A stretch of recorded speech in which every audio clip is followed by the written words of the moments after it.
नमस्कार दोस्तों, economy today 1.0 में आपका बहुत बहुत स्वागत है। एक बहुत सनसनीखेज खबर आती है कि क्रूड ऑयल की कीमतें गिरने के कारण जो रिफाइनरीज की प्रॉफिटेबिलिटी है, वो चाहे इंडियन ऑयल हो या भारत पेट्रोलियम हो, हिंदुस्तान पेट्रोलियम हो, वो बढ़कर करीब करीब 9 से 10 रुपए पहुंच गई है। ये बड़ी खबर है कल की। मुझे लगा इसको आपको पहुंचाने की ज़रूरत है। इसके हिसाब से कम नहीं तो पेट्रोल डीजल के दाम 5 रुपए कम हो जाने चाहिए थे जनता के लिए।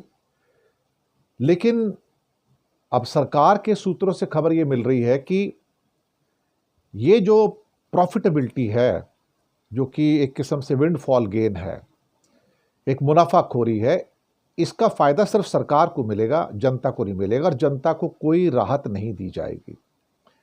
तो सरकार अब फैसला किया है, जो जल्दी लागू हो जाएगा, कि पेट्रोल और डीजल के ऊपर एक्साइज ड्यूटी 4 रुपए से लेकर 6 रुपए पर लीटर बढ़ने जा रही है।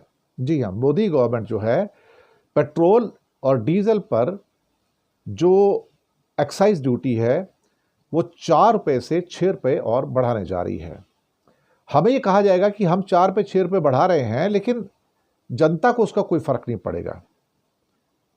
देखिए, सरकार के अपने टैक्स तो आ नहीं रहे हैं, तो अब उसके पास दो ही रास्ते बचे हैं। वो ये है कि जो इंपोर्ट के ऊपर ड्यूटी बढ़ा दी जाए, जिसके ऊपर मैंने खबरें दी थी कि वहां से कस्टम ड्यूटी बढ़ाकर लोगों को लूट लिया जाए, और दूसरा जो एक्साइज ड्यूटी है वो बढ़ा दी जाए, और तीसरा एक और इनके यहाँ प्लान चल रहा है कि जो क्रूड ऑयल आ रहा है बाहर से, तो क्रूड ऑयल के ऊपर ड्यूटी बढ़ा दी जाए ताकि वो महंगा हो जाए इंडिया में आकर। अब यहाँ पर बहुत सारे सवाल उठ रहे हैं कि क्रूड ऑयल जो था 80-90 डॉलर से घटता घटता घटता 60 पे आ गया, अब करीब करीब 58 डॉलर पे चल रहा है हमारे लिए। हमें एक पैसे का बेनिफिट मोदी सरकार ने नहीं दिया, कभी पास ऑन ही नहीं दिया कि हम आपको फायदा देना चाहते हैं और अपने कॉफर भरते रहे। 2-3 बार हरदीप पुरी से पूछा गया, जो पेट्रोलियम मिनिस्टर हैं, जो एप्स्टीन फाइल में भी लिखते हैं, आपको पता ही है, जो उनके जो मुखिया थे एप्स्टीन के, उससे कई बार मिले और कैलेंडर में लिखा हुआ 5 बार की मुलाकात है।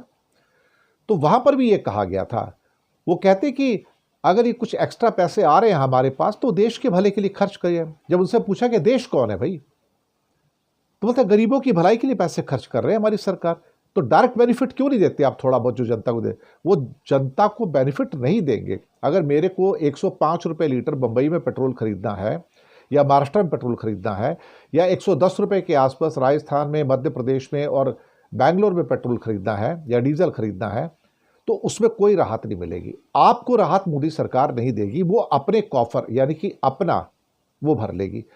अगर वो 1 रुपए बढ़ाती है एक्साइज ड्यूटी, 1 रुपए, तो 1 रुपए के ऊपर 16,500 करोड़ रुपए का इसको फायदा होता है, यानी कि 16,500 का उसको अमाउंट आता है।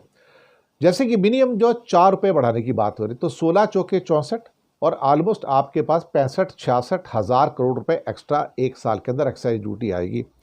अब चूंकि बाकी टैक्सेस में कमी आ रही है, तो इस टैक्सेस के द्वारा वो उसको पूरा करना चाहते हैं, लेकिन जनता को राहत नहीं दी जाएगी। यानी कि आप अपना कॉफर, अपना खजाना भर लीजिएगा ताकि आपको तकलीफ ना हो, लेकिन जनता को कुछ राहत देने की बात हो तो मोदी सरकार पीछे हट जाती है।